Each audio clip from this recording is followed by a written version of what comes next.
Welcome to episode 49 of Discourse in Magic with the Sentimentalists.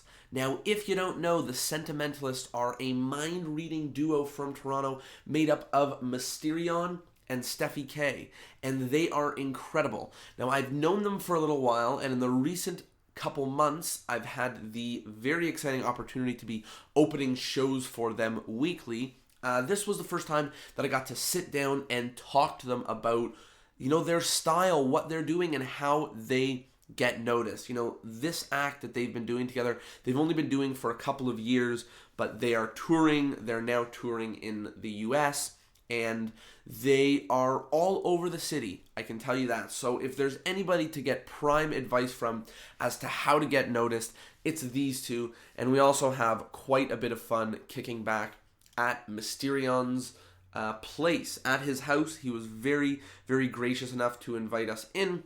We had some tea, and he showed us his collection. And most magicians, when you go see their collection, it's like magic books or even decks of cards. Mysterion had one room full of action figures and another room full of animals that were stuffed, but weird animals, like cows with two heads and cows with brain deformations, as well as human skulls.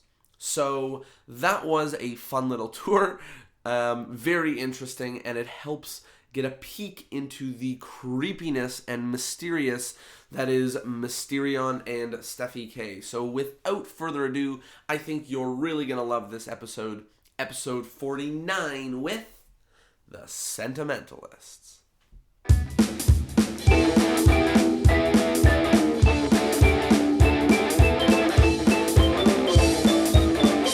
Hello everybody, and welcome to Discourse in Magic, the magic podcast that has nothing to do with method. So put away your cards, get your fingers out of the deck, put your books away. It's time to talk about everything else that is important in magic. And today, we are here with the one and only Sentimentalist, Mysterion and Steffi Kay. How are you two doing? The two and only. Hi. We're good. We're excellent. Thanks for having us on. Absolutely. Good to have you guys on. And the theme of this month, so you know, is all about making it.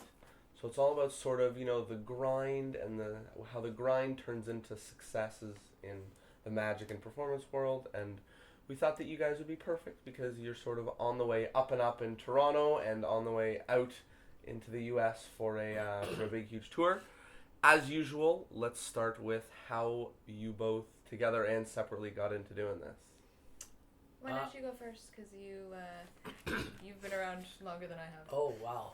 Well, I've been interested in magic like all of us have been since I was a kid, and most people get into magic when they were young children. My uncle was a magician, Brian Doyle, Toronto teenage magician, and did shows around the neighborhood and in the school, and I always had access to his Collection. Yeah, to his props and his this and his that, and when he would go off and I'd be home alone, I would check and see what secrets he was hiding under the bed. So I had an early exposure to magic, and as a teenager I dabbled in it. I was over in Ireland for summers, and there was a magic shop there, and I would purchase simple effects, marked decks, and thumb tip, and this sort of an idea. And I would do mind reading effects in the neighborhood. And the first paid gig I got was, I think it was for £15, and it was performing off the back of a truck for a half an hour at a little street festival in Ringsend, Dublin. And I actually met Mark Lewis, a local Toronto legendary magician in Ireland back then. What? He doesn't remember that. Yeah, he doesn't remember it. He doesn't remember. He doesn't remember. He doesn't remember his dress either. But no, I met him. He vaguely remembers. The rest of the stories I'm going to tell are going to end with, but if you ask them, he won't know. He won't remember. So just trust me on it. For sure it happened. And I dabbled in and out of it until about 15 years ago. I got back into it full swing, and had the discipline and the time and the energy and the definitely the charisma, the ideas, the the idea of taking something that was magic, be it mentalism. I suck as a sleight of hand magician. I'm a terrible card magician. You're going to argue that, Steffi, because you've seen me do card magic, and she thinks I'm not arguing it. Oh. Good try. Please argue that, by the way. Don't just sit there. Listen, it's hard to play in the ranks with other card guys, you know? Like nobody's going to be Steve 40 but Steve 40, right? I think the idea behind this cast is that you can take anything you do and make it successful. How do you make it? You have to make it your own. So you can be a good card magician and be an exceptional entertainer. We're being blown away time after time by how much we're learning how... I mean, you need to have an act, you need to have a shtick, you need to have a thing, it needs to be quality, but like... you gotta you have put a a gimmick, bow on, yeah. But you put a bow on that early. Mm-hmm. You put a bow on that early, and then it's about everything else. Well, people are looking. Right.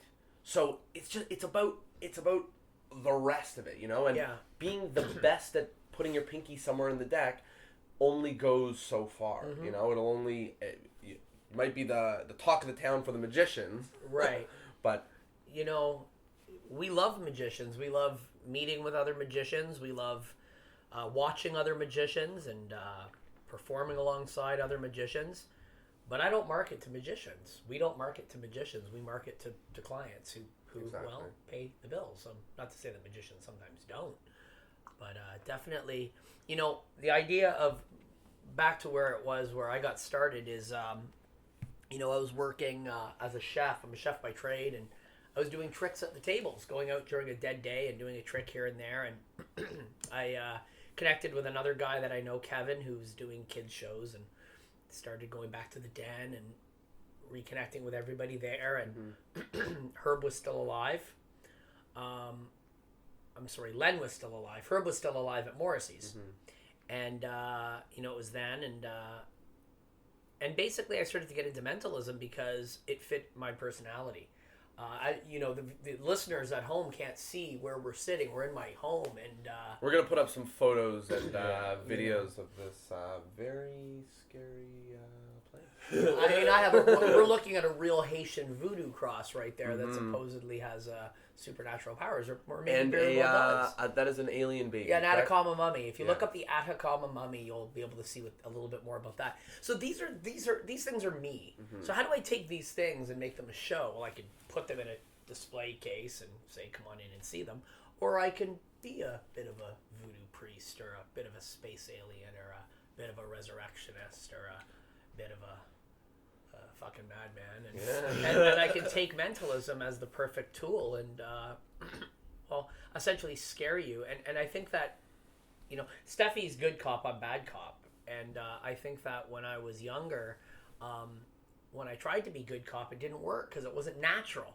So I played the villain, and it I mean, I'm not going to talk about press and boast or anything, but in terms of press, I have more than most people have press in Canadian magic. I have literally hundreds. He has this crazy binder, and so, like, I remember the first time we were discussing press, and he said, you know, I used to be in the paper all the time, and like he still is, but like he said, you know, we got to get more press. We got to get more press. We got to get more press. He said, look, and he pulls out a binder. I'm like, what's he doing? Like, is he gonna show me like more dead baby skulls or whatever? Like, I looked at the binder for like cards, and it was just full. And then and I'm like, oh my, what? I'm like, you were in that? Oh my god! Oh, I remember that. You know, and I was blown away. So let's dive in. How did you get into magic and mind reading? I've always collected interesting things as well as Mysterion has.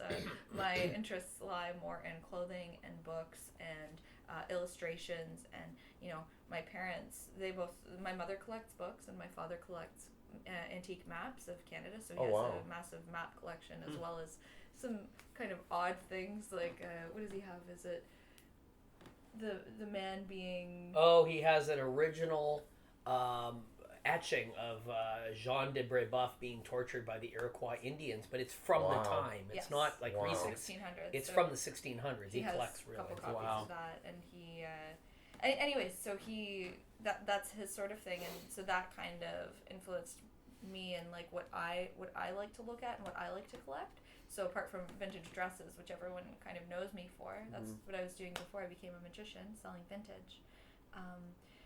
Yeah, I would also collect illustrations of magic and books, magic books. So I have a couple of, when would they be from? They're from like the early 1900s, and so reading through them, they don't really make much sense. No. It's quite outdated, but with Mysterion's help, like to be able to look through them and to understand and to take apart the pieces that are actually useful to what we're doing. But it didn't, that's not where it started, you know, where it really started, where I started practicing was when I met Mysterion. I would actually drive him to all of his shows, and I'd be the chauffeur, and I wouldn't just drop him off at the door. I would go in with him, and because of how I dressed, I could like get into the fancy events, and you know he could call me over once I'd seen the show enough that I started to pick up on what it was. He would call me over and go, Miss, yes. Now I need you to think of this word that's in this book, or this woman, she's thinking of an image. What is she thinking of? And I would say, it's a cat or whatever, right? You know, because you had seen the show so many times. I would know. Yes. Yeah. So, anyways, he eventually started bringing me into small aspects of it, small elements of it, and then from there he started to let me in on, I would say he let me in on the secrets. I had more than superficial interest in it than just oh, that looks cool. How do you do it? And then he would say, not that he did this, he'd say, oh, you do it like this. And I'd go, oh, okay. I would never do that. I'd go, show me again. Wait. If you do it like this, no, you can't do it like that. You have to do it like this. You know, like we would bounce ideas off of each other. Even though I wasn't in the show, we would still talk about it. Like for sure. And it sounds like you had, I mean, the way you're describing it sounds like sort of an alternative, introduction into magic, but what I think is you actually got the opportunity to get what I would call as the more classic way that people got into magic before the last 40 years. Exactly. Yes. Which is mentoring, and one of the beauties, and I think it's very clear when you watch the show that you two put on, is that you didn't waste 30 years flicking around a deck of God, cards. I wish I had someone to show me back in the day. But that's what I'm saying. Is like, and we joke about this on the last episode. Is we said like, you know, there's people who come on the podcast and they say, well, I've been doing magic for 40 years, and I, you know, about 10 years ago I started making it. And it's like, that's great if you love it and you maybe were able to support yourself another way, but to be a working magician, you need to be great at the stuff you're showing your audience. You don't need to have 2,000 books on how to do the same pass or whatever the case may be. So it's exciting that you got sort of that authentic mentoring experience, and you were able to ask the questions of only the things that you need to know. Do you know what I mean? And that's not to say like, you know, you don't need to know how card tricks work or anything like that. It's just to say like, you had a practical introduction to magic. It was practical. Just it. Like, you learned how to do a show. From day one, it was like you learned how a show was running and then how to develop a show through that process. Right? I feel like, from a personal point, that I'm a practical mentalist. And, you know, that word practicality, I don't like big props. I don't like gimmicks. I definitely don't like electronics. for yourself to use. You know, for myself to use, I find that all those things are superfluous. Whereas they may work for other people. You know, one of the funny ongoing gags I have with a friend and agent of mine is that I'm going to stand on a stage in front of 2,000 people and I'm going to hold a dice in my hand. You know what I mean? But I feel that effect or something like that, you know, we all know how that effect works, but something like that is going to work. I mean, I feel that a small prop can work because from my own knowledge of horror movies and from watching Unsolved Mysteries and all these shows like in search of, if you really are a magician, if you really are a mentalist, you're not bringing in a giant mental epic board to be able to demonstrate an ability. You're doing it with what's in your mind and not what's on a prop. So Steffi, definitely practical. I mean, that's what it really boils down to. So let's talk a little bit about the how that sort of thing came together from your driver and pretend audience member to what now is the Sentimentalists. I would like you to answer that question, but I do want to say one thing for the record. The only thing that I am on par with Di Vernon, and I would say that I am his absolute This equal. is on record. This is on record, and Alrighty. you can rip me to shreds online. They I might. am on record saying this. I am on par. Both Di Vernon and I both have the inability to drive a car, and both had chauffeurs and took buses to their events. So, there you go, everybody. On par with his driving skills. There you go. I like it. Yeah, no, we. I feel like we both learned at the same time how to do this because even though you tried doing this before, we still had to start at the ground up, and that's where I really feel equal with Mysterion is that, you know, although he's my teacher and I do respect everything that he has to say, and when he says, no, you know, I don't think we should do this, it's still something that we are learning together at the same time. So although he taught me a lot, like everything from the ground up, you know, and he taught me, you know how you said you don't need to spend 10 years working on the card same path, tricks that you don't exactly. I respect people that, you know, are really good at it, and I still have that wonder and amazement and awe that, you know, that other people do, but I don't watch for that anymore. I watch for the skill. You know, I watch for how well it's done. But, you know, we don't use that. We don't use the same things that other magicians use. We use our communication, system, system, different tools, our different tools to do our show. Yeah. You know, one of the things that Steffi and I have, which is very unique, is that we are the creators of our own system, and it's not something that anyone else has the same way we have. And as well, like, we can't look at a book or reference with other magicians and go, hey, you know, what works best for you? Right. Yeah, like when you experience a problem, there isn't a solution already written because you are your own. you know, you started using this totally of your own fruition or whatever. Correct. Okay. And the beauty of that, and I think that it's something, and I don't want to beat a dead horse with this point, but the beauty is that, you know, instead of spending, and this was sort of what we founded the podcast on, was instead of spending all of our time in research, which is so important to study and to stand on the shoulders of giants, but to put those 10 hours that you would have put into reading other people's work, into developing your own work, whether it's your own system or your own show or whatever, you're spending that time on your own work is going to have such a bigger impact in the end of the day. And whether it means putting together your own methods, or it means putting together your own very crazy spin on a standard trick. You know, you think like Matt King, good example. The Cards Across. Cards Across, right? Yeah. So he was not the first person to do Cards Across, but I'd say, you know, If you're gonna do Cards Across, look at Matt King, basically. What I was gonna say is he could have read in a 12-sentence transcript the method of that, and that is where that ceases. Ends. Right, exactly. Yeah, that's where that ends. And that's where it should end. And that's what we as magicians always forget, is that we're like 20 books in, we've learned like 38 different methods, and it's important to put in a lot of work to fooling our spectators. But once we have methods that do that, we can start putting work into the other important aspects. Let me add to that a third thing. You want to put a lot of time and effort into your personality and into your character. We're about to get into that. You know, and I'll say this. I feel that Batman has done a lot more for me than The Amazing Kreskin. Wow. Okay. You know what I'm saying? Yeah. Like, no offense, I love The Amazing Kreskin. You know, I never even thought about that. You know what I mean? But When I it's- look for inspirations, I'm never like, oh, I should look at like rock stars and like, Oh, yeah. you know, like performers. You Yeah. know what I mean? Just anybody. You're a performer. Yeah. You know, Yeah. I mean, you know, let's take a second here. Let's look at Max Maven. He's Dracula. Yeah. So how does someone who's not, for lack of a better word, creepy?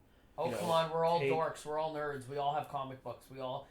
There is no excuse for any magician out there to not have some type of pop culture dorky thing that they like, okay? I would much rather see a 15-year-old Asian magician dressed in as an anime style than doing nothing or something. Then looking. But like you know what I'm getting at? Like you can incorporate what you like. You can be a 15-year-old dorky white kid with pimples on his face that goes up there and demonstrates a superpower because you are a dorky mutant.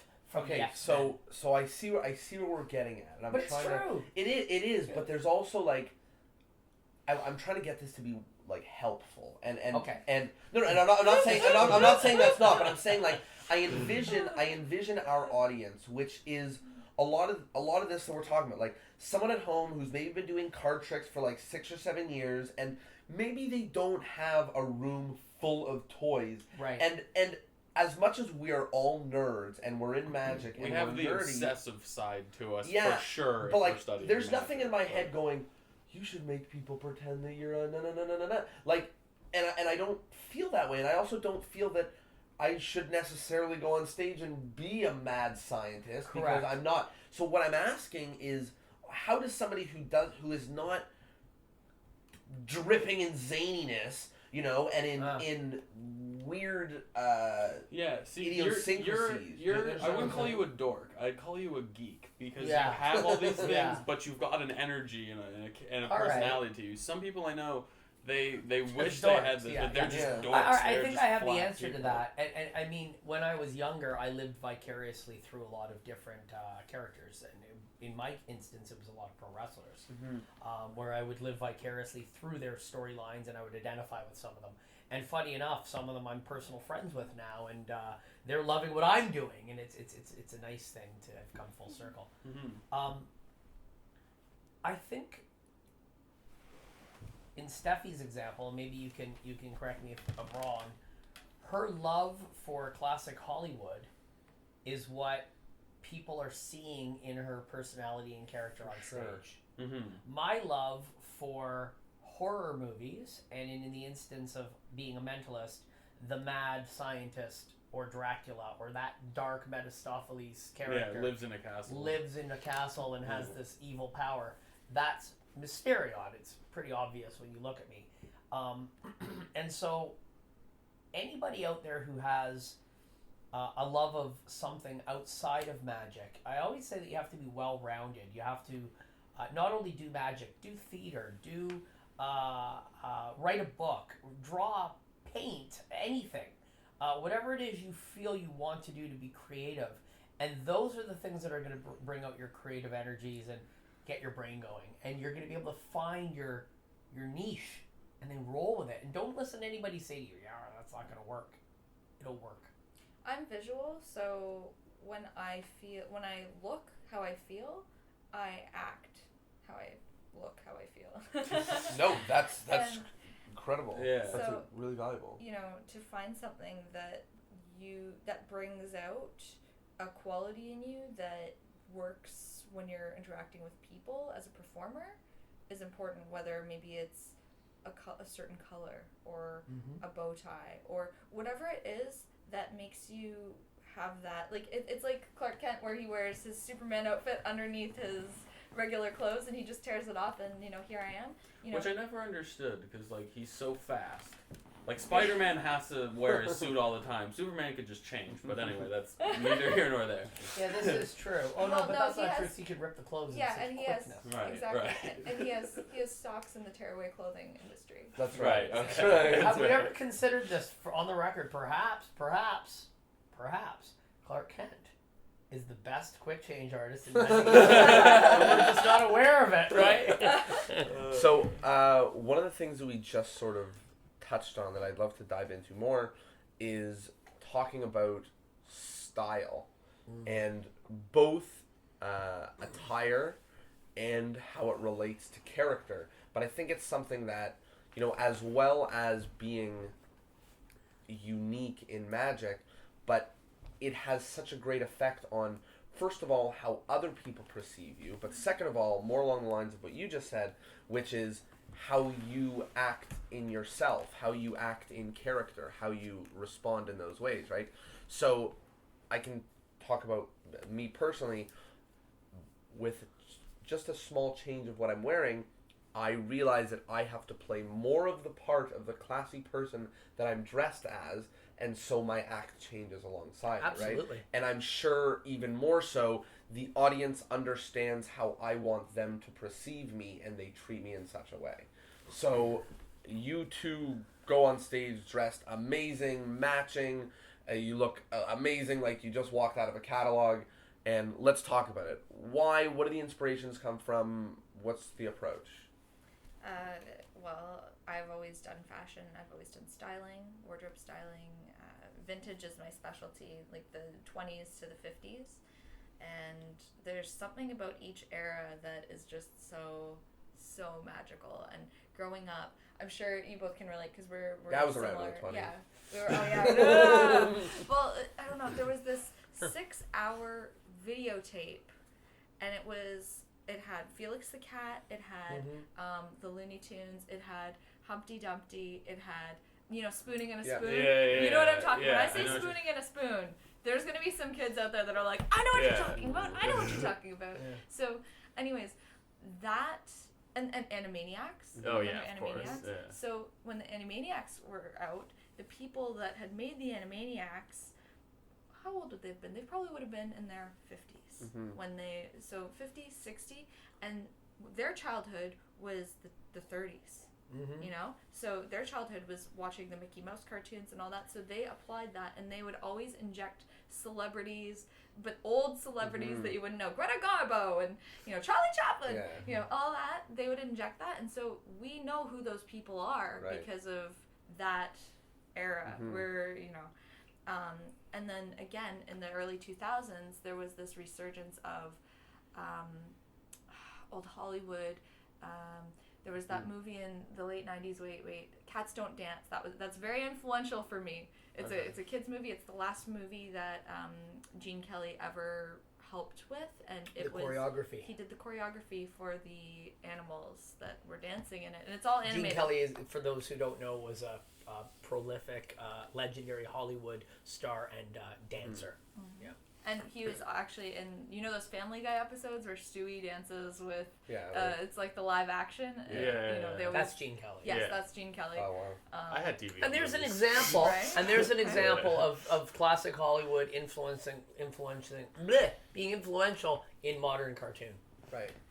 And then there was Dead Like Me, which came out in the early 2000s. Oh my God, Dead Like Me. Do you remember that? Yeah, I remember Dead Like Me. So there's Daisy Adair, and so Dead Like Me, for those of you who don't know, it's Grim Reapers who, they're regular people who've been commissioned to be Grim Reapers until their time is up, and then they can go on to the other side.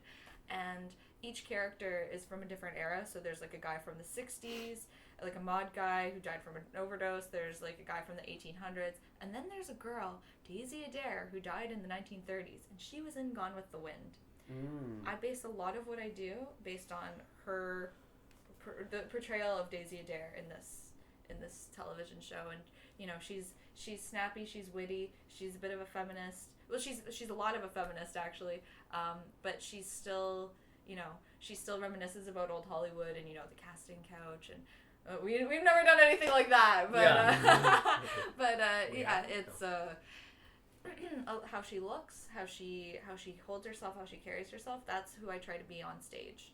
So Laura Harris is the actress, and she's Canadian as well. So I very much base what I do on Daisy Adair, but something that other magicians can take into account when they maybe create their persona, or tips on creating a persona, would be find something you like that you've seen, like Mysterion said, find a character you like and just inject a little bit of it. Ask yourself, what would this person do? Would they lean in and smile and whisper and wink?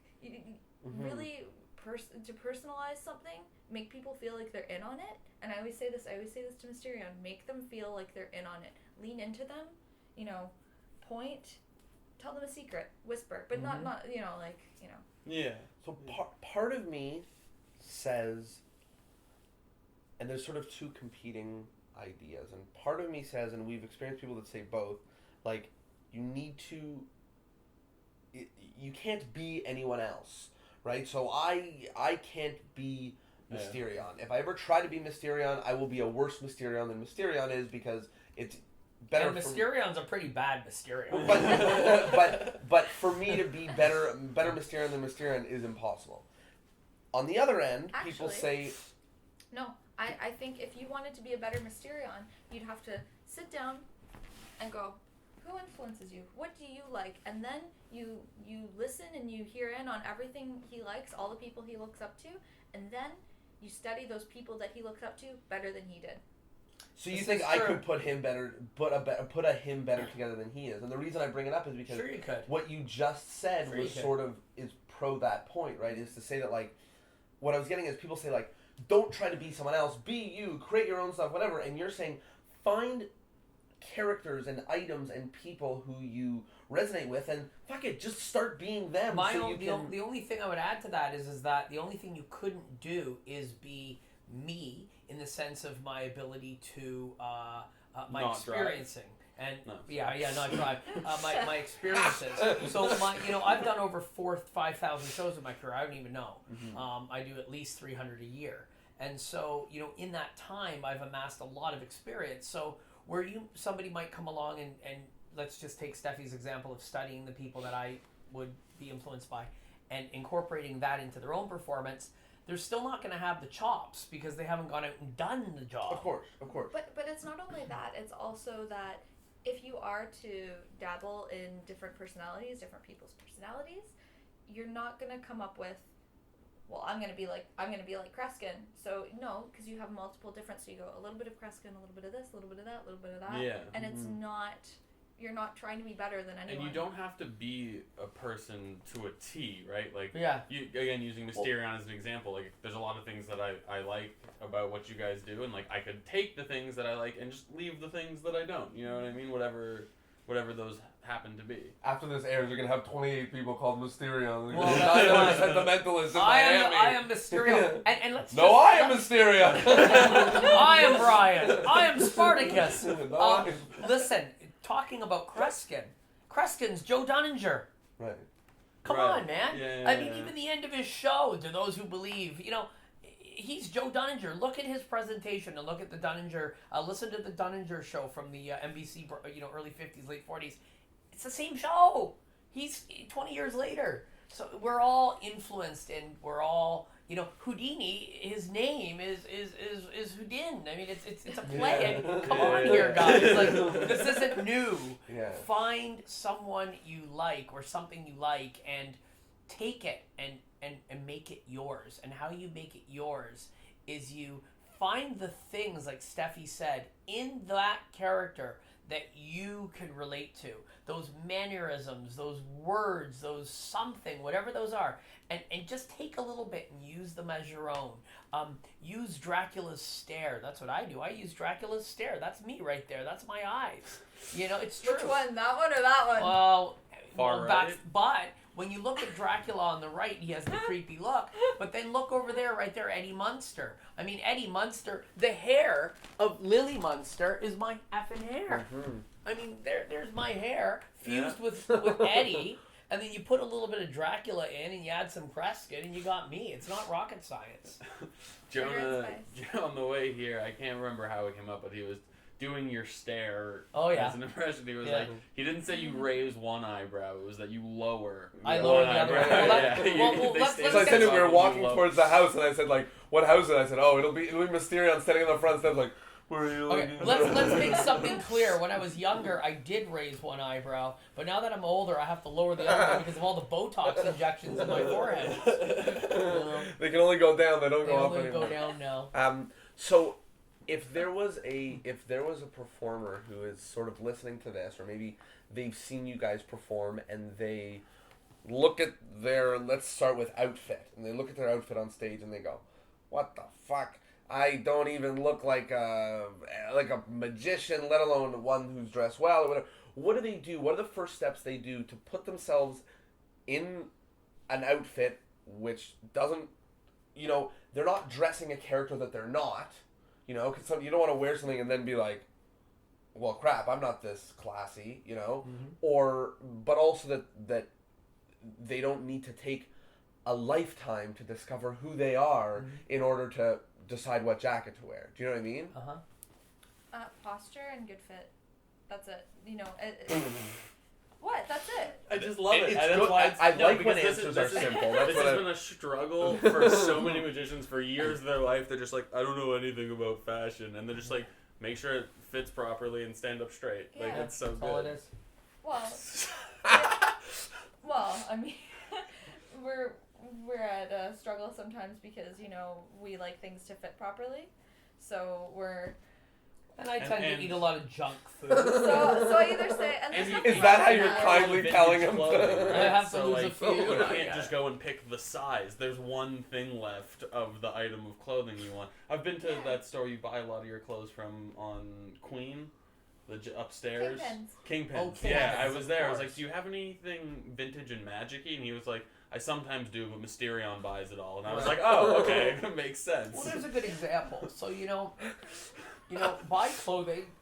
Now, women's clothing and men's clothing are two totally different things here. Different ballgame. And I've heard a lot of different discussion recently on women in magic, and we'll talk about that. And that women wearing certain types of outfits, such as what Steffi would wear, a classic dress. Well, I can't. I'm wearing vintage clothing that could fall apart at any moment. And that would really be, And you're not going to go so. That'd be a different show, I think. You're not going to go so atop it or something exactly. into a We've dress. discussed this at length with we've had on Raven and Rosemary. There we go. And they both discuss, and especially their card magicians. So they're saying that they'll read through a book and they can't do half the things in it because you got to ditch stuff in your jacket pocket and stuff like that. Yeah. And I can't imagine. gone. No, it's not going to happen. So I mean, I think does the clothes have to fit? Have your posture. For sure. Class is never out of style. Class is never out of style. I don't care who you are. You could be Gomer Pyle and you could put on a really nice suit, and you always have to look a little better than your audience. You always have to try to be a little bit more refined. That doesn't mean you're not refined. I mean, you were saying, well, what if you put on the suit and you don't feel like you're refined? You always carry what you're wearing. You don't have to put on an expensive suit to look good. A nice pair of shoes. I never advocate wearing blue jeans on stage, okay? I have done it, but I don't like it. Wear something nice and tasteful. If you're going on stage and you're wearing a vest covered in a print of playing cards, it's hopeless. Like, just throw it away. Burn your playing card ties right now. Just do it. Take them all. Let's make a big bonfire. You had otherwise to say about that. We were talking about this because we're always looking for things, and you were like, oh no, like he had it really put together. He had the playing card tie, and he had the. There's something to be said when it's done in a certain way. No, but that's the thing is like, and what you're saying here is competing things is, I feel there's got to be more to it than stand well and dress well because of exactly what you're saying, right? Like you can dress really well, but you'll lose it with the playing card tie, You'll lose them with the playing card vest. How do you train somebody to be cool? Right, but that's really what we're looking at, right? It's like there's a small chunk of introspection, like what should I be wearing? Then there's a big, huge chunk of like, how do I look good? And then the little bits in between. It's really interesting because I've studied a lot of the fashion that magicians are wearing and watching a lot of videos, and I see the street magicians and what they wear. They wear a t-shirt and jeans. Yes, but not only that, they're wearing streetwear clothing. So I like hypebeast level stuff, and Rain actually, I thought he was very well dressed. We did the Uber Magic with him and Ray Chance and Bobby Mata, and they were all dressed fantastic. Everyone looked sharp, but I found Rain was wearing, I believe he was wearing like a drop fit shirt and, I think a little bit like the drop waist pants as well, like the harem style pants. Is that what they are? Yeah. Anyways, so he looked absolutely, out of this world. And we were dressed in, a suit and I was wearing a vintage dress. And, we all fit in. We were all working on our own separately, but you can be your own style. You don't have to wear a suit. You can wear blue jeans on stage. It depends if that's the event or not. Great in it. Yeah, it has to be appropriate. But and to always consider that. But there are different styles. You don't have to wear a suit to an event. You can. It is about looking sharp though. You don't want to blend in, but you don't want to stick out like a sore thumb. As silly as it is, it sounds like a couple minutes with a stylist. It sounds like just being mindful about the decision and using some people that know a little bit more than you do to help you make your decision. Literally, the only thing I've been thinking this whole time is I don't care what it takes. I'm making Steffi take me shopping. I was thinking the same thing. I was literally thinking the same thing. I was going hey, you're in the right place at Direct Kingpins, I'll tell you that. Yeah. I tell you what, for the record, I won't go to Kingpins for, let's say, 1 month. Go! Ready, set, go!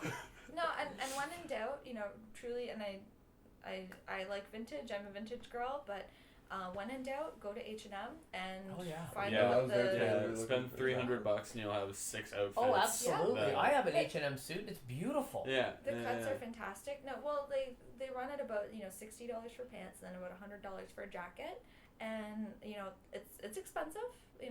I'm not saying. And but we in thrift most of our comparison, stuff.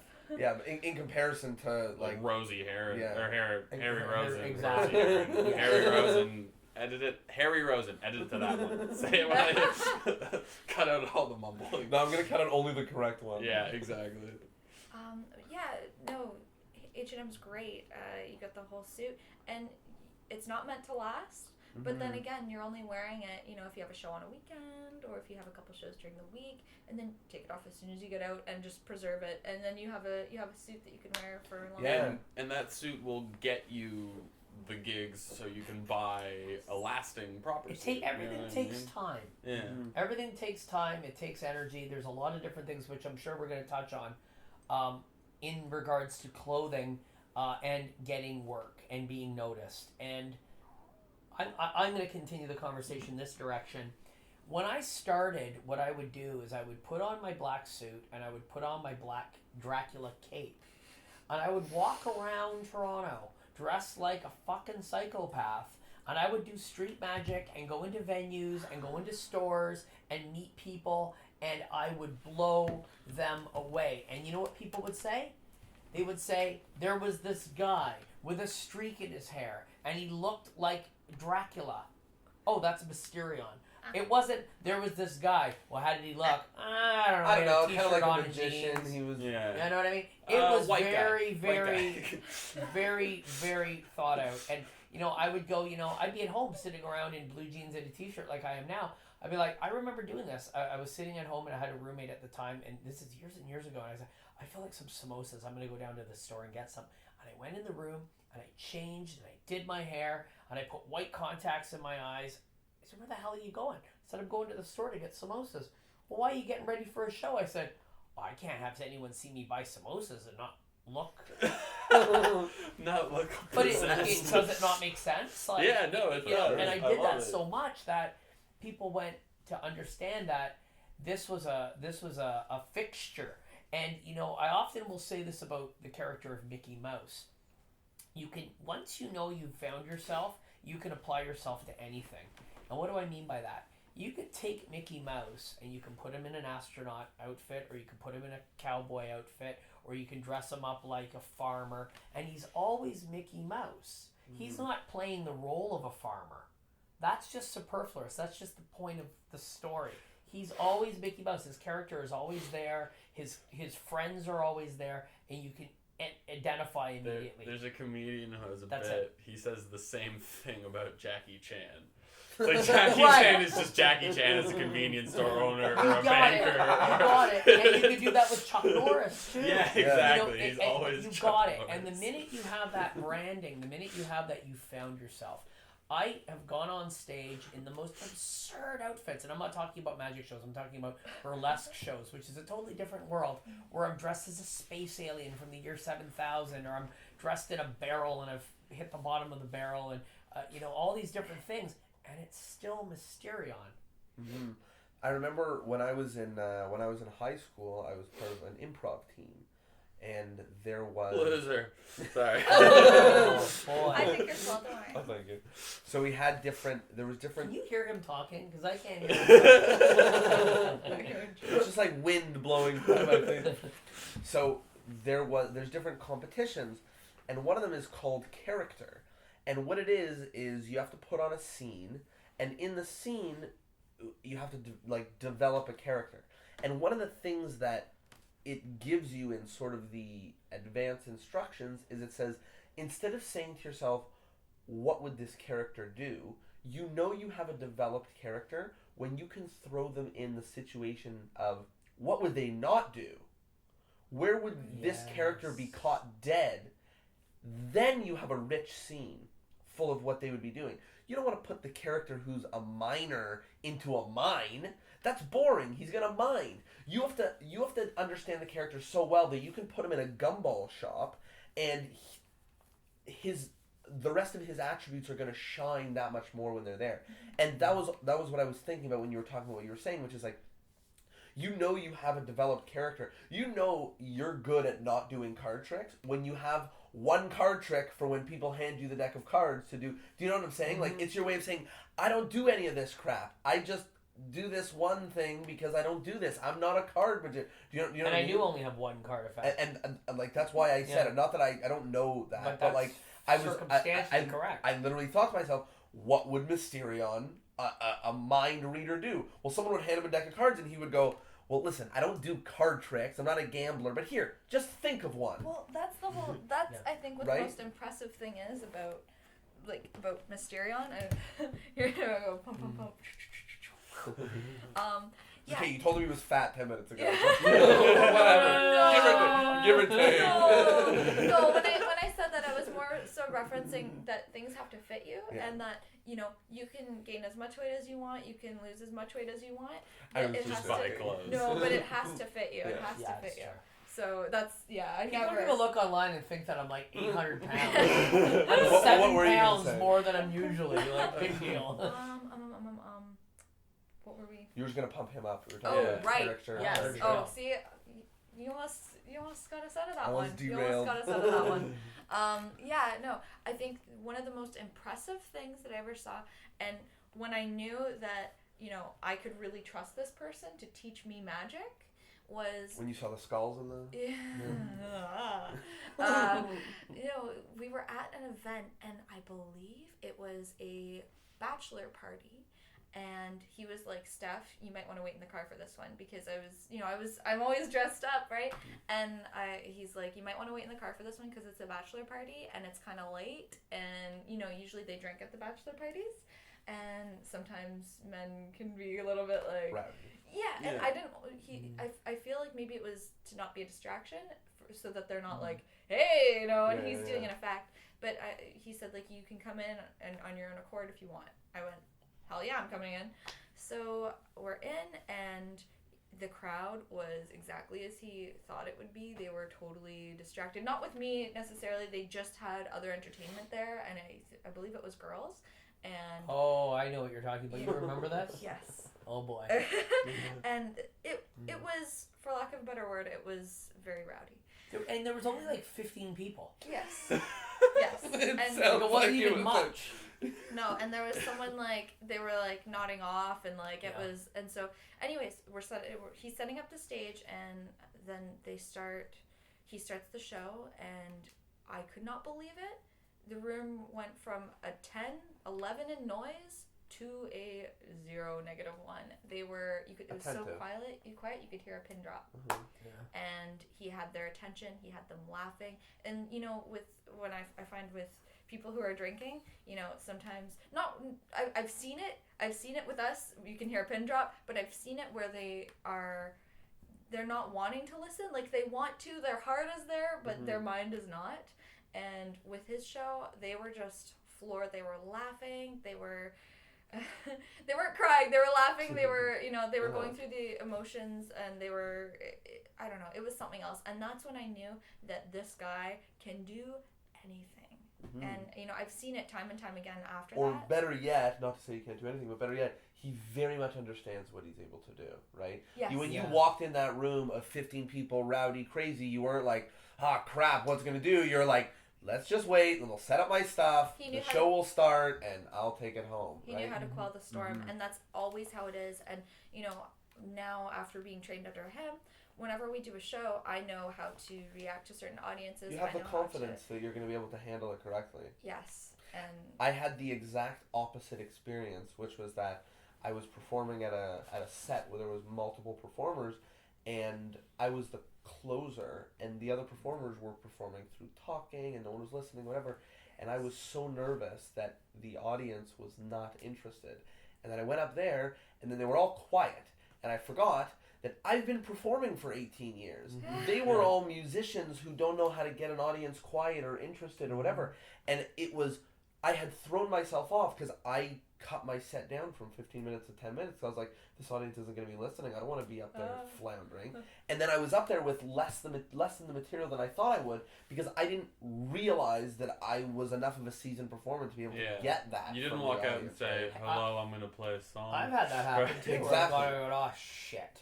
And then you go, never mind, I'm good at this. What was I even thinking? Yeah. Right. One of the things I want to talk about for making it, and making it is something that everyone goes, well, how do I get bookings? How do I get gigs? How do I get bookings? Okay, there's a couple secrets to getting bookings, and it's not one thing. Some people will say, you got to get a trade show. You got to sit at a trade show booth, and you're going to be rich overnight. You're going to be able to command $1,000 an hour. told you that?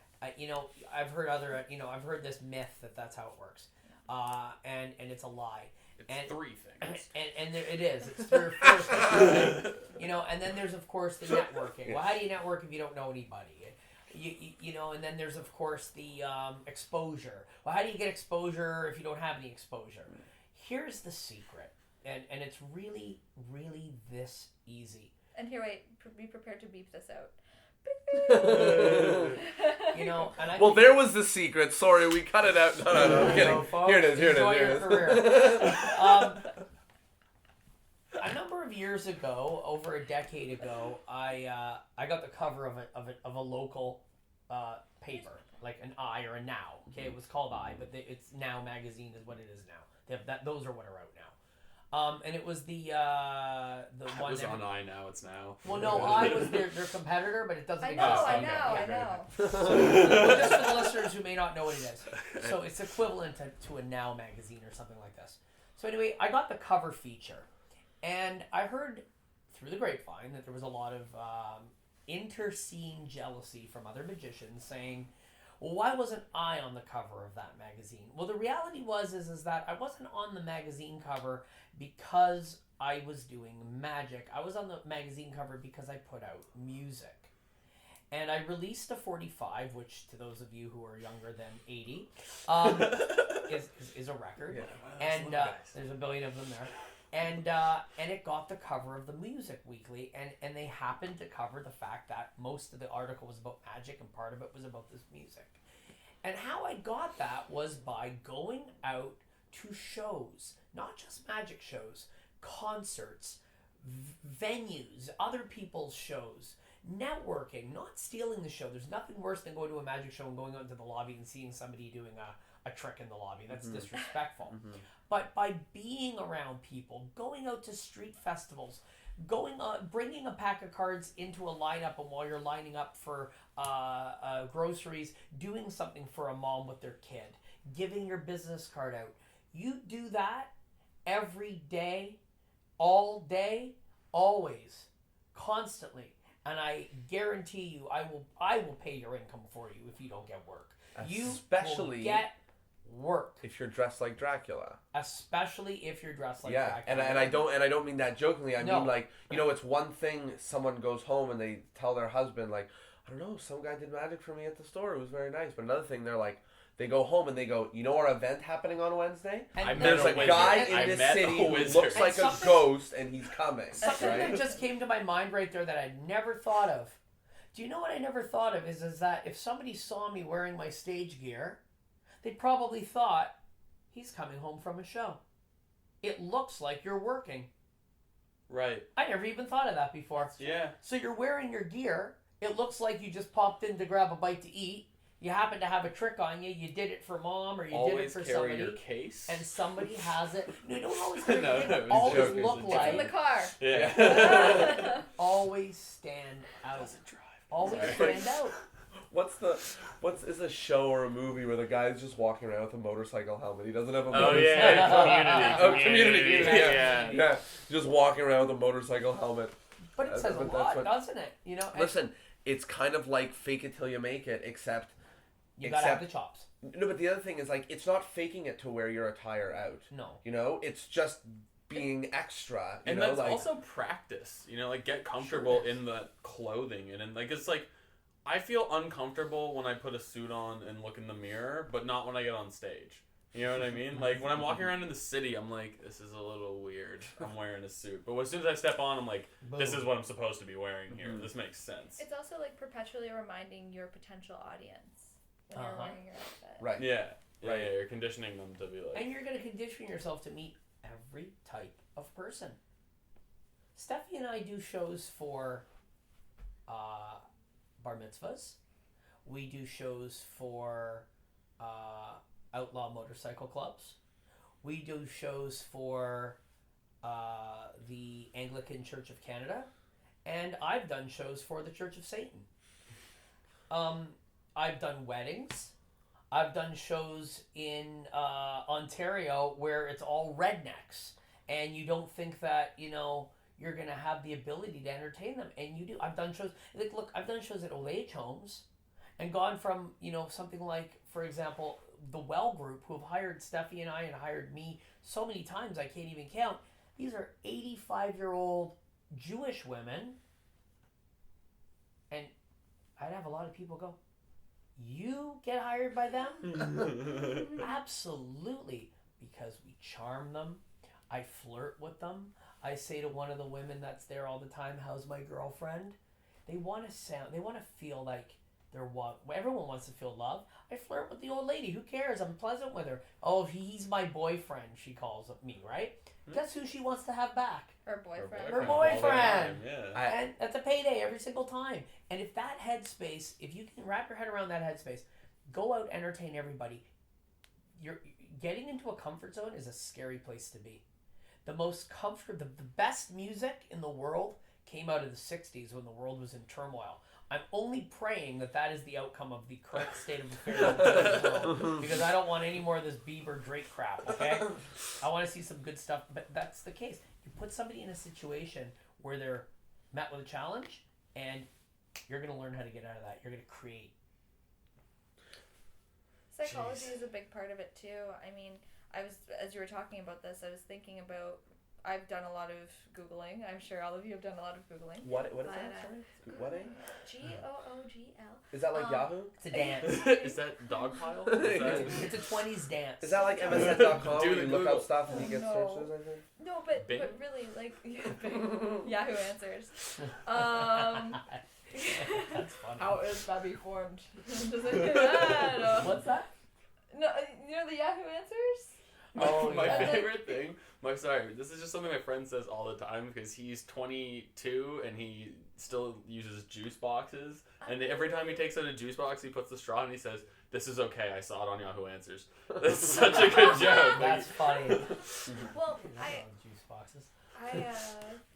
I Google a lot of things like, what are ways to make people feel comfortable? Like find the ones find articles that are actually written by scientists and like by psychologists, and to find top 10 colors that make people feel secure, or top 10 like whatever things like that. If you're worried about how people look at you or how they treat you, Google like what is the best way to get someone, and you will actually find lists. Like it's like the new trend is lists. Everything is done, top 10, top 10. Yeah. For real. But don't use BuzzFeed because they're not always accurate. It's not scientists. Yeah, but- Usually not. Yeah, no. Find fact-checked articles, and if you're concerned about your clothing and what you're wearing and color or anything, like find what will make other people feel comfortable with you, and you can Google it. Like I Google stuff all the time for us, and then I'm like, okay, you're now doing this. You're not allowed to wear red anymore because that's aggressive, and red is wear red. Please wear red. It's actually a power color, and the most successful business people wear red. So and just the ability to find experts to help you with these things. You know, whether you're finding them on Google or you've got the money to go down to a local shop and have someone help you, or whatever the case may be, you know, just finding people to help you through, I mean, any business, but magic's one of those things that people forget, that you can seek advice and help in the areas that you're not an expert, you know. It happens so often. You see magicians who are like really great card tricks, and then they're like wearing their dad's suit and they don't know how to perform on stage, they don't know, and you can go to like a Toastmasters meeting once a week and you can learn how to speak, you know, and when you learn how to speak, you'll be way better on stage, and you can go, you know, have someone help you out with your fashion, you can have someone help you out with the way that you walk, you can have like all of the things that you find as weaknesses. It's not, you don't have to like work around it, you know, you can just find assistance for those things. And that's right. For fashion, you know, it's, you don't need a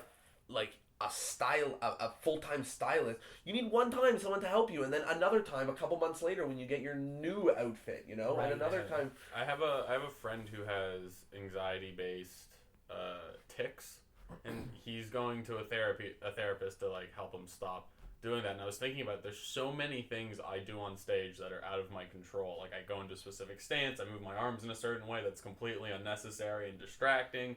I was thinking about, like, you know, it's not affecting my day-to-day life, but like I could find steps that are better, you know what I mean? Like I don't have to just be on stage 1,000 times before I, you know, lose these habits, you know? Right. You can take you know, one thing, you know, Steffi was saying, you know, we were talking about how I dressed then and compared to how I dress now. You know, who'd have ever thought they would see Mysterion wearing salmon pants with a, you know, a tan jacket, looking like the Great Gatsby. But it works, and it's approachable. People are really approaching me now like they've never in my career. I've always been personable and have a great response, but I have people coming up, and Stephanie has little girls coming up and women coming up and navigating towards her. And our main demographic of people who follow our page and like us and hire us is actually women ages 28 to 34. Yeah. And that's a lot of the planners and a lot of the event planners, the party people, the people who are in charge. It's a lot of 80% are women. Yes. For sure. And it's been overwhelmingly awesome. And you know, he's great with women. I'm great with women. I know a lot of the magicians listening. Like I know majority of magicians are. No. You're gonna say something different. I'm surprised. Because that's really why we started this podcast. It was just so that we could figure out. Get girls. Yeah, exactly. No, majority of the people listening, or more than 50%, I would say, are men. Like, you know, so at least. yeah, you know, when I wear dresses, I make sure, you know, that I'm not intimidating to other women. The makeup and the hair and everything, looking like something that's familiar is not intimidating. So I actually don't have, I've never really had someone, you know, say something negative about what I'm wearing because it's always different. It's like what grandma would have worn, and No, how do even you criticize even what still, grandma like, would have worn? and this is something that we've spoken about, like, when you do something that is different enough, there's not so much like and dislike anymore, you know? Like, when you're wearing a wildly crazy hat, let's just say, people don't think of it as like, oh, that's the kind of hat I would wear, that's the kind of hat I wouldn't wear. It's a different ball game, you know? If you're wearing something that no one else would be wearing today, people can't really dislike it. Do you know what I mean? Yes. Like, as funny as that sounds, like, they can't really be like, ugh, because they would never wear that, so that's not what they're thinking about. Well, it's also like, you don't look at a museum, like, let's say there's the old fashions in a museum, right, a textile museum, and you go, oh, you don't go, ugh. Like, Exactly. You might go, I wouldn't wear that, but you would still appreciate it that it's an antique, it's a piece. Yeah. Now, you were mentioning about your stance and, you know, how you can't, like, not can't, it's that you do things involuntarily. So what Mysterion and I do, because we're constantly working on our system, is like we are updating this daily. So there's always something new, and it's not usually one thing. It's usually 2 or 3 things on the go. And then once we have about, you know, 7, 8, 9, 10 things that we're fixing with it, then, you know, we keep it in mind before we go to a show. We review all of the new things that we're adding in, and then I say, okay, now before we go on, just remember, go slow. You know, or whatever it is that we're working on to make it better.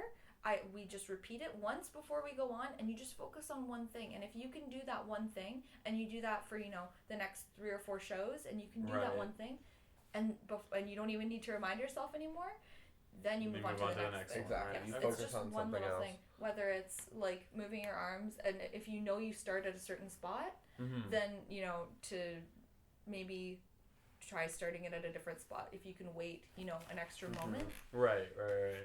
You could write down a list of those things that you And feel just check them uncomfortable off about as soon as you have them. with your performance, or perhaps your posture or your stance, and you can actively, consciously work on those things. And before you know it, you won't be doing the things you don't like. As soon as you call yourself out on something, as soon as you say, hey, I do this, now you've owned up to it. That's the first step, is you've owned up to it. The next step is actually doing something about it. And when you own up to it, you kind of are obligated to do something about it. Sure. Or else you're failing yourself, because you know, well, I know I'm doing this, but I'm still going to just do it anyways. And we've spoken about it before, where the sort of the progression is, it goes from you don't realize that it's a problem, then it's like sort of a problem, then it's something that you're in the process of fixing, and then it's no longer a problem anymore. Yes. So you go through that progression.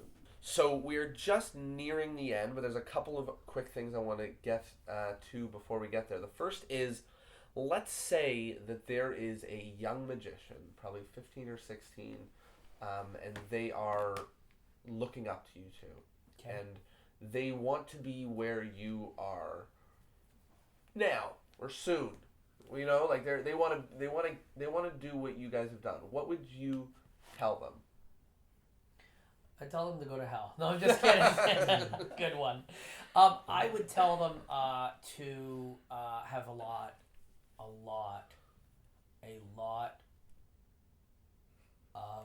That's it. Stop right there. patience. Okay. Didn't have it. Okay. I needed that word. I was impatient There for you the go. word Yeah, patience. you see what I'm saying? It's going to take you a Patience. very, very long time. And this isn't something that's personal, that people are against you or you're not good at what you're doing. You are in a world where to be a success in any type of industry, it takes a very long time. And that's all there is to it. Now, if you want to go about buying it, don't buy it. I have a better solution. Do not buy. From my experience, don't buy your way in. Don't buy big props. Don't buy, we're on par with other magicians who are, what is that? What would you say? Like, New York, like David Blaine. I have the same effects that he has. I bought them. Don't do that. If you're going to buy something, buy mentoring. Buy experience. Mm-hmm. That's what you need to buy.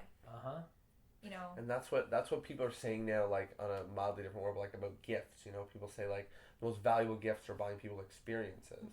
And I think that just transferring that to your magic, like mentorship, working with other people, working with people who are a certain number of steps ahead of you. I heard this amazing quote recently, which says, "Only take advice from people who you would trade places with." Oh, I love it.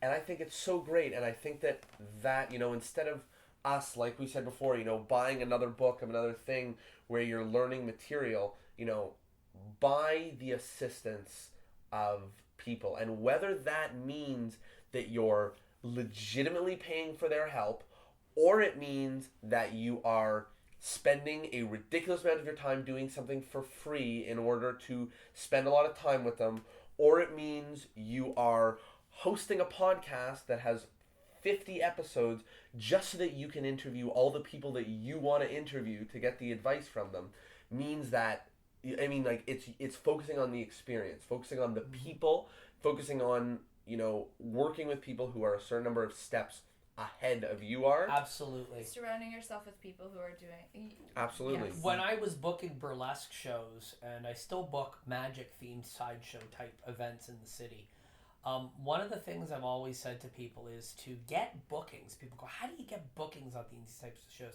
You gotta go to them. When you're out of sight, you're out of mind. Like, if I'm in a room and one of the girls are in the audience and comes up to me and goes, hey, I loved your show, how do I get on?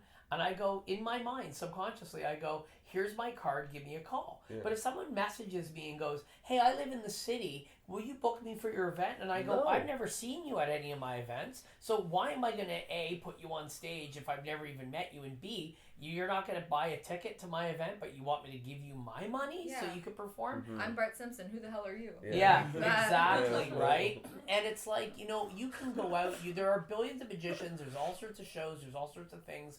I would love it if somebody said to me, hey, guys, I may not have a lot of experience, but I can help you guys at Dave & Buster's or at your event, or I can help even something. I mean, it just sounds so selfish for me to say this, but even if someone was to say to me, if you give me 20 posters, I'll put them up around my school, that to me means more than I could do an amazing card trick. Right. Or I have an incredible grand illusion that you need to have on your show. Because you have to be able to draw. You have to be able to put butts in seats. Promotion is putting butts in seats. I've had performers call me up and I've actually given them their start. I physically gave them their kit and said, here's how you use it. And I paid them $150 to do a show for me a year ago and have those people turn around and say, oh, I want $800 now. Or, it's like, are you out of your mind? Like, yeah, from maybe a corporate client, but you're doing that to the person who gave you your... Yeah. So there's a headspace that people have to wrap their heads around. You're not equal to Copperfield, Blaine, Angel, all these people. You're not because you're not. They've put in more time than you've been alive, and they've had more of a snowball rolling down that hill than chances are, and unfortunate chances are you'll ever have. And you just have to be yourself, and you have to network, like you said, with the people that are... steps ahead of you, and you want to benefit them. Mm-hmm. I mean, I'm at an age now where I used to be very open with advice, and I'm very choosy now with who I give the advice to, because I'm going to be straight up. I've been burned many times. I've had a lot of local performers and a lot of acts steal stuff from me, use taglines that I've used and concepts that I've used, poses that I've used, and then take the credit and say that I've stolen it from them. And it's because of my naiveness to share and to assume that people would give back. Mm-hmm. It's not true. I feel that you have to be careful with what you give out. But, if somebody's going to want to get the advice of other entertainers that they want to be like, reach out to them and offer them something. Say, hey, look, I'm a 16-year-old kid. I'm studying magic. I love your stuff. Maybe if I could have 20 minutes of your time in a phone call, I'm happy to go on Facebook and share your event or your page to my friends list. If somebody did that to me and they asked for 20 minutes, I'd give them an hour. Well, because it's someone, Okay, we'll post about your show. There you go. Shit, the phone won't stop ringing. Crap, okay, it's been an hour, so we owe you like 1.5. No. Yeah. But what it shows is someone understanding the value of what you need. You do not need somebody to do card tricks for you. You don't need somebody who does an illusion show. Your needs lie in getting more asses in your seats and getting more people to know about who you are. So when someone truly understands, what you need, or even better, if they didn't make it sound like a trade and say, help me and I'll help you, if they just gave you a call and said, hey, just so you know, I'm a magician in Toronto. I love what you guys do, and I'm just going to be sharing your stuff on Facebook a little bit more. Never mind them asking you for something. You'll literally just call this guy right up, right? Absolutely. If you need a hand for something and you need a magician, you're going to call this guy and you're going to go, fuck, this guy reached out to me for no reason. He did something for no... And that's what I'm saying. So it's like, so instead of thinking about it like, I'm going to do this for you and then maybe he'll do this for me, think about it in the sense like we said, work with people that are steps ahead of you. You know, they say you are the 5 people you spend the most time with. You are the 5 people that you spend the most time with, well, right? I only spend time with Mysterion. Well, no. shit, well. Uh-oh, you're doomed. Shit. But that's what they say, and I think that Your hair's turning white. What's going on here? Good God, you have a beard. We'll do one more question, or are we going to do? Well, I want to do an effect. Do the effect? Okay, so Where would you like? we can use your pack, or That's let's use these here. And what I want to do is, I don't even know if I shuffled them. Oh yeah, I did shuffle them. Yeah. So what I want you to do is essentially take the pack of cards. You can look through them. You can take any card out that you like, okay? And I promise Steffi she won't look.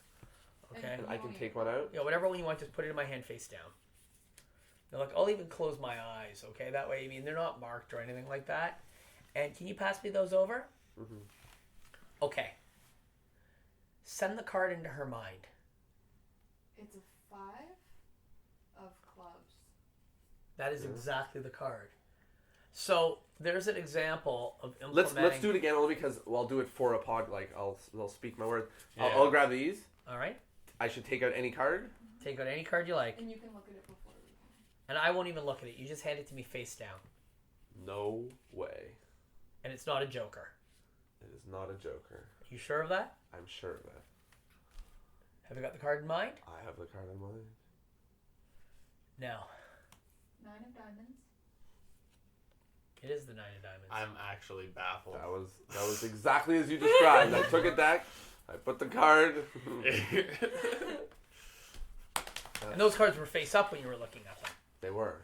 So, I mean, pretty there's an gnarly. example of actually what we were just talking about Mm-hmm. Yeah. happening. That's exactly right. So I got one last question, which Sure. is: there's at least 1 million magicians at home listening to this right now. Okay. 1,000,005. 1,000,005, yeah. What would you like to tell them? And we've had everything from go fuck yourself to actual advice about magic to don't steal my act or anything like that. So what do you want to tell the millions of magicians listening at home? Well, we were talking a lot about what to wear, so I'd like to say, you're never fully dressed without a smile. It's true. Yeah, be happy with what you're doing. Enjoy it. Your enjoyment of your craft and your ability to perform something that you love. It may sound cheesy. What I'm about to say is worth more than the money you will earn, and you will earn money when you are sharing the love of your craft and sharing a smile and sharing happiness to other people. Your job is to take people out of the mundane and to bring them into a world where they're hopeful of the impossible, whether that be a promotion or having a child or a successful marriage or whatever it is they're looking for. They're looking at it, for that moment in what you're doing. You're showing them a miracle, and you're making miracles something that are possible to them as just everyday, people, laymen or whatever you want to call them. Be happy. Be confident that happiness and that joy and what you find so amazing about magic is transferable to the clients that you're working for. And all of those things that you're doing to better yourself as a magician, and we were talking about going out to shows, always remember that you're doing it for yourself. Try to imagine, like, when you go out to a show, you may, it's like, I want to stay in tonight, but instead you go out to network and but think of that as you're doing something for yourself. Always try to do things for yourself and try to manipulate your thinking into anytime you do something that's practicing, it's that you're doing it for yourself. Always You're gonna grow. Yes. Yeah, and the beauty is about doing something like magic. Even the work is fun. And it is, even though work is us doing the thing that we did as a kid that we are get joy out of. So to just remember to enjoy it. I think that's great advice, and I think the lucky people in this world are the people that get to wake up and do every morning. They have the overlap between the thing they like to do and the thing that they don't get sick of doing, and the thing that makes them money. And when all of those things land in the same basket, you've won. Yes, that's right. You've won, right? You're a winner. That's it. There's no more. And I think it's Magic has a lot of the ability to be that for a lot of different people, and I think that's great. One more thing I want to add: Go ahead. treat yourself. That's great. Treat yourself. The Mysterion is the king of treating himself. We're surrounded by millions of little tiny action figures. You deserve to treat yourself Yes, in life. and You really do. Live now and do all the things now that you want to do. Sorry. No, but really, because like we were just discussing this. What I spend my money on, my superfluous money, most of it is reinvested into what we're doing. But when I have extra money, now it's about, I'm just myself. I don't have a family. I'm not I have a family, but I don't have a husband and kids. Killed her family. Stop it. No, I buy a dress for myself that I really love, a vintage dress, maybe 1930s. And I know that it'll make me feel really good wearing that on stage and having photos of Mysterion and I together. And that's something that I do to treat myself that makes me feel good. And, have the things that you work towards, the things that you want to have, and, get them when you can. Do it as soon as you can, because, you only live once. Yeah. And YOLO, you're only 17 once, and you're only 21 once, and you're only 32 once. So why live for tomorrow and forfeit today? Okay, and I'm going to finish on that. And this may even open up another can of worms. So we're going to have to... Episode 2. No, very quickly. I took a long time to get to where I'm at now for my own personal reasons of comfort zone. Meeting Stephanie, now I'm going into the States. We got our visas. We're going to work all these different amazing places. We just found out we got booked for Magic Mondays in New York City. So that being said, that was something that I was reluctant to approach in the past, because I thought, you know what, it's going to be too much. There's all sorts of different things that I didn't do, such as get a membership for the Magic Castle, which we have. And guess what? We've done it all in 6 months. Yeah, exactly. We targeted that, and we went, we're going to do it now. We're going to make it happen. And guess what? I've had a few bumps, refusals, a few bumps. I just heard that too. I heard that. It sounded like Pepe. It was ghosts. Well, I think the advice is do it now.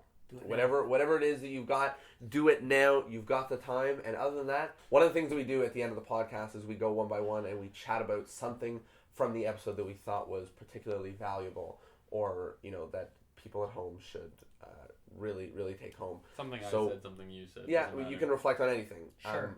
For me, it was all about fashion and style, and I loved talking about sort of something which is the opposite of what other people say, which is take characters and emulate them. Everyone has been saying the opposite. They've been saying, be yourself, be you, do you, whatever, which I think is true, but I think, in a world you should be emulating what you like in other characters, and that's a tool that I'm for sure going to use. Tali, what about you?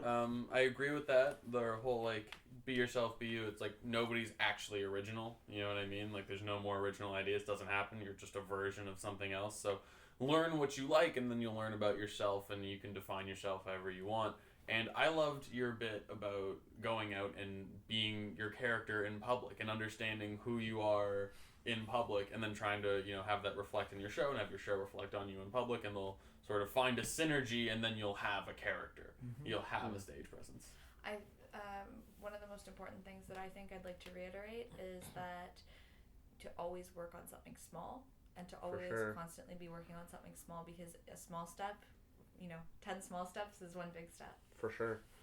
I have to lose 7 pounds and finish. Oh no! Well, we all have something valuable. No, do you have something any real nugget? I think that what you brought up about eliminating the possibilities and exploring that as a conscious application to the effects that Steffi and I perform, and anybody out there should really look into that as well.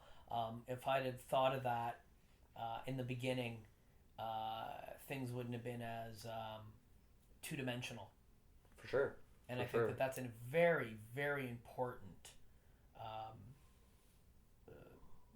application to anyone's magic, be it mentalism, magic, whatever it is you do. That's why that's considered one of the best books. Such a great idea. Yeah. Why? We were doing it inadvertently at times, and I sure. And you say, thinking, like you would say, like, look, there's nothing in my ears, Yeah. But to go the extent of, in advance, deciding all the things that they could think, and then in advance being like taking action of crossing them all out, and not just the major flashing ones like Tack or Stooges or whatever. All of them might make a big impact. Showing a pack of cards face towards the audience. It's such a beautiful thing. John Armstrong, is it, the magician? He has an effect where he takes his deck of cards and he says, what's the difference between saying pick a card and he has them face down, or just take the deck and take anyone out that you like? Huge. Massive. Holy cow. Massive I never even thought of that. Yeah. Here's the deck. Take one out that you want. Hand it over. Yeah. Holy cow, what the hell's that? I spread them and I say take one, and as soon as they reach for it, I go back and then I say no, take one you like, and I tilt it up. That's nice. But what it allows me to do, I don't just say take one you like. What doing that does is it allows them to. It highlights the difference. It highlights that I'm doing it, right? Yeah. So they go and they go, perfect. So it's like, control of the cards, he's not making me do anything, Yeah, right? I love it. And whatever. My only worry about handing them is they're gonna go, okay, now find it. Yeah. So I need we can't do the some, miracle I you need do some just control. Yeah, Yeah, I I don't see know. what you're I was saying. fucking gonna do that, but I do need some control. I forgot you guys don't have psychic power. No, that's right. We Yeah, do yeah. regular We magic fake it. methods. Yeah. Well, there you go. Big huge thank you to Sentimentalists for joining us for this awesome. I think it was the That was first fun. episode where we had live magic actually happening on the episode, Yeah. so that's pretty gnarly. And big huge thank you to you guys at home. Once again, you could go a full hour without talking about method. So now you can work on something at home that doesn't have to do with method, and you can make it just like these two. Big thank you, and we'll see you all next Thursday. See you in our favorite place. The future. Oh! Oh, man! God. My We've goodness. been doing this wrong.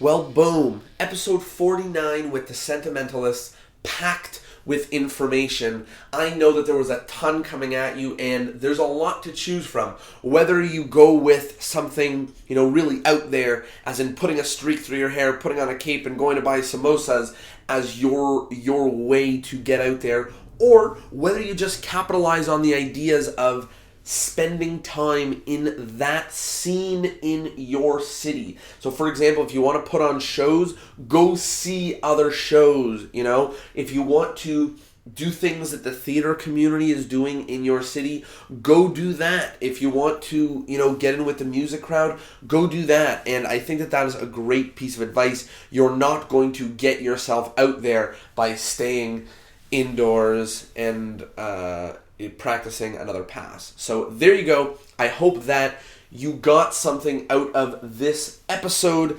Shameless plug, if you live in Toronto or nearby, every weekend there are shows. I'm performing, Mark Correa is performing, Mysterion and Steffi Kay, the Sentimentalists, they are performing, Ben Train is also performing, and so is an incredible hypnotist named Dave Curran, and that is every weekend at the Dave & Buster's in Oakville. So I only mention that shameless plug because the Sentimentalists are on this episode.